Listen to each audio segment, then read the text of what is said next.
அவ்வை சண்முகம் சாலையில உள்ள அதிமுக அலுவலகத்துக்குமே எம்ஜிஆர் பார்த்து பார்த்து கட்டின அந்த ராயப்பேட்டை அலுவலகத்துக்குமே ஒரு மிகப்பெரிய திண்டுக்கல் பூட்டு இருக்கு இல்லையா, பூட்டு. அந்த பூட்டை வாங்கி போட்டுட்டு டெல்லியில போயிட்டு அமித்ஷாவோட வீட்டுக்கு வாட்ச்மேன் வேலை பார்த்துட்டு இருக்கிறாரு திரு எடப்பாடி பழனிசாமி.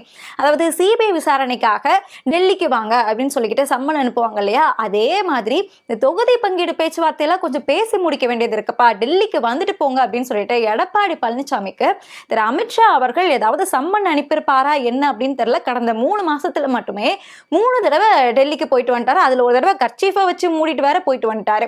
ஸோ அதிமுகவா இல்ல அப்படின்னா அமித்ஷா திமுகவா அப்படின்னு தெரியாத நிலைமையில தான் இப்போ அதிமுகவை கொண்டு போய் டெல்லிக்கு அடகு வச்சிருக்காரு. அதாவது எந்த நேரத்துல டெல்லிக்குல தான் போட்டியா, டெல்லி தான் தமிழ்நாடு அப்படின்னு சொல்லிட்டு விஜய் கேட்டாரோ, இப்போ டெல்லிக்கும் தமிழ்நாட்டுக்கும் தான் போட்டி அப்படிங்கிற ஒரு நிலைமை தான் உருவாகிட்டு இருக்கு.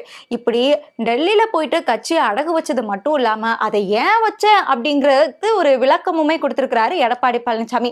இது மட்டும் இல்லாம சமீபத்துல சி.வி. சண்முகமும் திண்டுக்கல் ஸ்ரீனிவாசன் அண்ணனும் பெண்கள் பாதுகாப்பு அப்படின்னு சொல்லிட்டு ஒரு போராட்டத்தை நடத்திட்டு பெண்களை பத்தி ரொம்ப கண்ணியமான முறையில பேசினாங்க இல்லையா, அதுக்குமே விளக்கம் கொடுத்திருக்கிறாரு. சோ என்ன அப்படிங்கறத விரிவாக பார்க்கலாம். அந்த நேரத்துல தாவேகா தலைவர் விஜய் அவர்கள் டெல்லியில தான் என்ன சட்டமன்ற தேர்தலா நடக்குது, ஏன் டெல்லிக்கும் தமிழ்நாட்டுக்கும் போட்டி அப்படின்னு சொல்றீங்க அப்படின்னு கேட்டாரோ, அப்பத்துல இருந்தே டெல்லிக்கும் தமிழ்நாட்டுக்கும் தான் போட்டி அப்படிங்கிறது கன்ஃபார்ம் ஆகிடுச்சு. ஏன்னா இதுக்கு முன்னாடியே எந்த நேரத்துல நான் வருஷத்துக்கு 6 சிலிண்டர் தருவேன் அப்படின்னு சொன்னாரோ அந்த நேரத்துல இருந்து நாடு முழுக்க சிலிண்டர் தட்டுப்பாடு ஒண்ணு போயிட்டு இருக்கு. சோ அதே மாதிரி இவர் சொன்ன மாதிரி இப்போ டெல்லிக்கும் தமிழ்நாட்டுக்கும் தான் போட்டி அப்படிங்கிறத திரு எடப்பாடி பழனிசாமி அவர்களே உறுதிப்படுத்திருக்கிறாரு. இது வரைக்கும் கூட்டணி அப்படின்னு வந்துடுச்சுன்னா அந்த கூட்டணி கட்சியோட தலைமை அப்படின்னு சொல்லப்படுறவங்க தான் கட்சிக்குள்ள யார் யார் இருக்கணும், எந்த கட்சிக்கு எத்தனை தொகுதி கொடுக்கணும் அப்படிங்கறத முடிவு பண்ணிட்டு இருப்பாங்க. இதுதான் இப்போ திமுகவுல நடைமுறையிலேயே இருக்கு. நம்ம பார்த்துட்டு இருந்திருப்போம். அந்த தொகுதி பங்கீடு பேச்சுவார்த்தை எல்லாமே இப்போ கரண்ட்ல போய்கிட்டே தான் இருக்கு. இதுக்கு முன்னாடி அதிமுகவிலுமே இப்படிதான் இருந்தது. எம்ஜிஆர் ஆட்சி செய்யும் போதும் ஜெயலலிதா அம்மையார் ஆட்சி செய்யும் போதும் எந்தெந்த கட்சி கூட கூட்டணி வைக்கணும், அவங்களுக்கு எத்தனை தொகுதி கொடுக்கணும், யார் இருக்கணும் யார் இருக்க கூடாது அப்படிங்கிறத அவங்க தான் முடிவு பண்ணிட்டு இருந்தாங்க. ஆனா இப்போ எடப்பாடி பழனிசாமி அவர்கள் அவரா பொதுச் செயலாளர் ஆகிக்கிட்டாரு இல்லையா, சோ அதனால அவரா அந்த பைலா எல்லாத்தையுமே வரிசையா மாத்திக்கிட்டே வராரு. அதாவது அண்ணா திமுக அப்படிங்கிறத அமித்ஷா திமுக அப்படிங்கிற மாதிரி அந்த லாவை மாத்தி அமைச்சிருக்கிறாரு. இது வரைக்கும் பாஜகவோட கூட்டணி வைக்கணும் அப்படிங்கிறதுக்காக 5 தடவை டெல்லிக்கு போயிட்டு வந்தாரு. அப்பதான் அந்த கட்சிஃபை வச்சுலாம் மூடி மறைச்சிட்டு போயிட்டு வந்தது. ஆனா இந்த கூட்டணி பேச்சுவார்த்தை முடிஞ்சதுக்கு அப்புறமா 4 தடவை கொஞ்சம் கூட சலிக்காம அங்கே இங்கேயும் அலைஞ்சிட்டு இருக்கிறாரு. இந்த வயசான காலத்துல எதுக்குப்பா இப்படி அப்படின்னு கேட்க முடியாது, அவர் கொஞ்சம் யங்கா தான் இருக்கிறாரு. அதனால கடந்த 3 மாசத்துல 3 தடவை டெல்லிக்கு தொகுதி பங்கீடு பத்தி பேசுறதுக்காக போயிட்டு வந்திருக்கிறாரு. சோ கூட்டணி கட்சியோட தலைமை நான் தான் அப்படின்னு சொல்லிக்கிட்டு இந்த காதல் படத்துல வரக்கூடிய பரத் மாதிரி தனக்கு தானே சொல்லிட்டு இருந்தாலுமே இங்க வரக்கூடிய மோடி அவர்களாக இருந்தாலும் சரி, அமித்ஷா அவர்களாக இருந்தாலும் சரி, ஏன் அங்க இந்த கூட்டணிக்குள்ள இருக்கக்கூடிய டிடிவி தினகரன் கூட எடப்பாடி பழனிசாமி தான் முதலமைச்சர் வேட்பாளர், அதிமுக தான் தலைமை அப்படின்னு சொல்லிக்கிட்டு ஒரு வார்த்தை கூட அவங்க பேச மாட்டாங்க. இப்ப அதை உண்மையாக்குற மாதிரி தானே திரு எடப்பாடி பழனிசாமியும் அவர்களுமே நடந்துக்கிறாங்க. சோ முரட்டு அடிமை அப்படின்னு சொல்லிட்டு சமீபத்துல உதயநிதி அவர்கள் எடப்பாடியா குறிப்பிட்டிருந்திருப்பாரு. சோ அது உண்மை, நான் ஒரு முரட்டு அடிமை தான், பாஜகவோட முரட்டு அடிமை அப்படிங்கறத மறுபடியும் நிரூபிச்சது மட்டும் இல்லாம தன்னோட தொண்டர்களையும் கட்சியுமே டெல்லியில போய் அடகுமானம் வச்சுட்டு வந்திருக்கிறாரு. லாஸ்ட் டைம் ஆச்சும், அதாவது 2021 தேர்தலையாவது இந்த கூட்டணி பேச்சுவார்த்தைகள் எல்லாத்தையுமே பேசுறதுக்காக அமித்ஷா தான் சென்னைக்கு ஹோட்டல்ல தங்கி இருந்தாரு. அப்போ கூட எடப்பாடி பழனிசாமி அவர்களோட செவந்தி இல்லத்திலேயோ இல்ல அப்படின்னா அதிமுகவோட அலுவலகத்திலேயோ ராயப்பேட்டாலேயோ இல்லைன்னா அவை சண்முகம் சாலையிலயோ பேச்சுவார்த்தை நடத்தல. அப்பவுமே அவர் தனியா ஹோட்டல்ல தான் தங்கி இருந்தாரு. எடப்பாடி பழனிசாமி தான் அந்த ஹோட்டலுக்கு போயிட்டு வந்துட்டு இருந்தாரு. இந்த தடவை ஒரு படி மேலேயே போயிட்டு நீங்க டெல்லிக்கு வாங்க அப்படின்னு சொல்லி கடிதத்தை அனுப்பி இவர் டெல்லிக்கு போயிட்டு வந்துட்டு இருக்காரு. கேட்டோன்னு வச்சுக்கோங்களேன், என்ன காரணம் தெரியுமா சொல்லியிருக்காரு. ஸோ 5 மாநிலங்கள்லயுமே தேர்தல் நடந்துட்டு இருக்கு அப்படிங்கிறதுனால பாஜக ரொம்ப பிஸியா இருப்பாங்களாமா, அதனால இவர் டெல்லிக்கு போயிட்டு வந்திருக்கிறாராமா. பாஜக பிஸியா இருக்குதோ இல்லைன்னா அவங்க சும்மா படுத்து தூங்குறாங்களோ இல்ல அவங்க என்ன செஞ்சுட்டு இருந்தாலுமே நீங்க கூட்டணிக்கு தலைமை அப்படின்னா அவங்க தான் சென்னைக்கு தேடி வர வேண்டியது இருக்கும். சோ அப்படிதான் திமுக கூட்டணியில நடந்துட்டு இருக்கு. நீங்க திமுகவை பிரதான எதிரியா திமுகவை முன்னிலை வச்சு பேசுறீங்க அப்படின்னா அந்த கட்சி செய்யறதுல ஏதாவது ஒரு விஷயத்தையாவது செய்யணும் இல்லையா. சோ அவங்க பிஸியா இருக்கிறாங்களாமா, அதனால இவங்க அங்க ஒத்துவுதற்கு போயிட்டு அதுவும் 8:30 மணிக்கே சந்திக்கிறதுக்கு அப்பாயின்மெண்ட் எல்லாமே புக் பண்ணியிருந்திருக்காங்க. அதுக்காக 8:30 மணிக்கே அமித்ஷா வீட்டு வாசல்ல போயிட்டு 2 மணி நேரம் மனுஷனை காக்க வச்சிருக்கிறாரு அமித்ஷா. இவரும் கொஞ்சம் கூட சலிக்காம 2 மணி நேரம் அந்த வீட்டு வாசல்ல ஒரு வாட்ச்மேன் மேல பார்த்துட்டு அதுக்கப்புறமா உள்ள போய் இந்த தொகுதி பங்கீடு எல்லாத்தையுமே பேசிட்டு வந்திருக்காங்க. அதுவும் 21ல வெறும் 4 தொகுதியில மட்டுமே ஜெயிச்ச இந்த பாஜகவுக்கு வந்து இந்த தடவை வந்து 30 தொகுதி வேணும் அப்படின்னு சொல்லிட்டு அவங்களும் அடம்பிடிக்கிறதாகவும், அது மட்டும் இல்லாம டிடிவி தினகரன் அவர்களும் அன்புமணி அவர்களும் பாஜகவோட தாமரை சின்னத்துல போட்டியிடுறதுக்கான அந்த பேச்சுவார்த்தைகளுமே போயிட்டு இருக்குதாமா. ஏற்கனவே கடந்த டிசம்பர் 10 அதிமுகவோட ஒரு பொதுக்குழு கூட்டம் ஒண்ணு நடக்குது. அந்த கூட்டத்துல பல தீர்மானங்கள் எல்லாமே நிறைவேற்றினாங்க.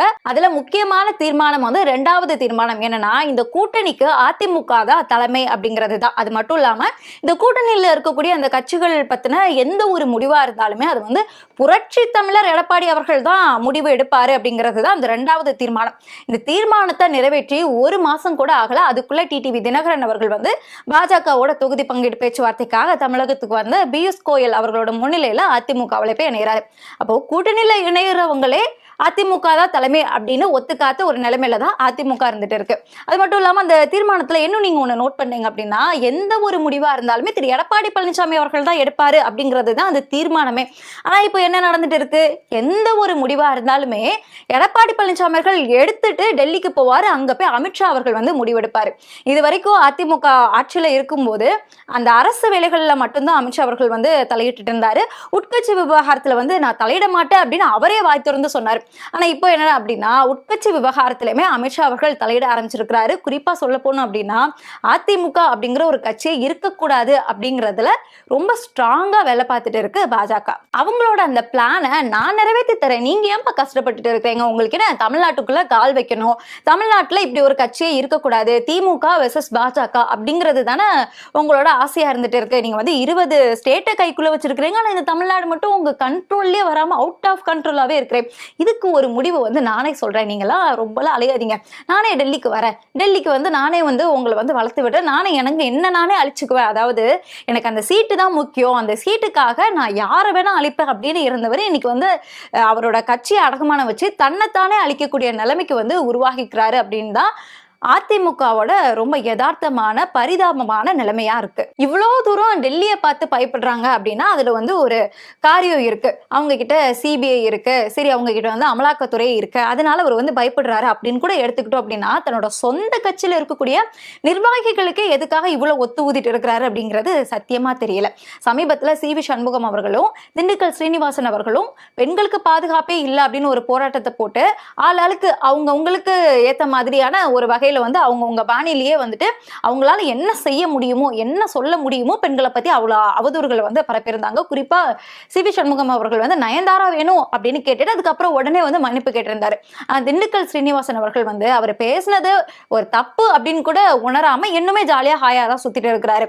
அப்படி இருக்கும்போது இதுக்கு வந்து நீங்க என்ன நடவடிக்கை எடுத்தீங்க எடப்பாடி பழனிசாமி அவர்களே, இந்த விஷயத்துல நீங்க டிவில பார்த்தா தெரிஞ்சுக்கிட்டீங்களா அப்படின்னு செய்தியாளர்கள் கேட்கும்போது, ஒருத்தர் வந்து தவறு பண்ணிட்டான்னு வச்சுக்கோங்களேன், அவனை வந்து நம்ம மன்னிச்சு விட்டுறணும். அந்த மாதிரி சி வி சண்முகம் அவர்கள் வந்து தப்பு பண்ணி ஒரு வார்த்தையை விட்டுட்டாரு, அதுக்கப்புறமா மன்னிப்பு கேட்டாரு. இதுக்கு வந்து நம்ம என்ன கண்டனம் தெரிவிக்கணும் அப்படின்னு இருக்காரு. சரி ஓகே, சி வி சண்முகம் அவர்கள் வந்து தப்பு பண்ணிட்டாரு, அப்படியே பார்த்தோம் அப்படின்னாலுமே நீங்க வந்து தப்பு பண்ணிட்டு மன்னிப்பு கேட்கலாம் அப்படின்னா நீங்க வந்து பேசுறது எல்லாமே பேசிட்டு வாய்க்கு வந்ததெல்லாம் பேசிட்டு, ஒரு நடிகை அப்படின்னு இருந்தாலுமே அவங்களுக்குன்னு தனியா ஒரு குடும்பம் இருக்கு, குழந்தை இருக்கு. ஸோ நடிகை அப்படின்னாலே இலக்காரமா பார்க்கணுமா அப்படிங்கிற ஒரு எண்ணம் கூட இல்லாம அவர் பேசினாரு, அப்புறம் மன்னிப்பு கேட்டாரு. அதே மாதிரிதான் இப்ப ஆதவர்ஜுனா அவர்களுமே வந்து பேசிட்டு இருக்கிறாரு. அதை நீங்க விடலாம் இல்லையா? அதை வந்து எடுத்துட்டு வந்து அவர் அப்படி பேசிட்டாரு, ஊழல் கட்சின்னு பேசிட்டாரு அப்படின்னு சொல்லிட்டு நீங்க அதை ஒரு விமர்சனம் முன் வைக்கிறீங்க இல்லையா? சோ அப்படி இருக்கும்போது சி வி சண்முகம் அவர்கள் வந்து பேசினதுக்கு அவர் வந்து மன்னிப்பு கேட்டாராமா, அதை வந்து இவர் அப்படியே மன்னிச்சு விட்டாராமா. அப்படியே இயேசுநாதர் ஒரு கணத்தை அரைஞ்சாரு அப்படின்னா இன்னொரு கணத்தை காட்டுவாரு. சரி ஓகே, சி வி சண்முகம் அவர்கள் வந்து மன்னிப்பு கேட்டாரு, பரவாயில்ல. திண்டுக்கல் ஸ்ரீனிவாசன் அவர்கள் வந்து அவர் பேசினதையே உணராம அவர் வந்து மன்னிப்பு கேட்கல அப்படிங்கிறது கூட ஐயாவுக்கு தெரியல. எல்லாரும் மன்னிப்பு கேட்டாங்க, ஸோ நான் வந்து மன்னிச்சு விட்டேன் அப்படின்னு இருக்காரு.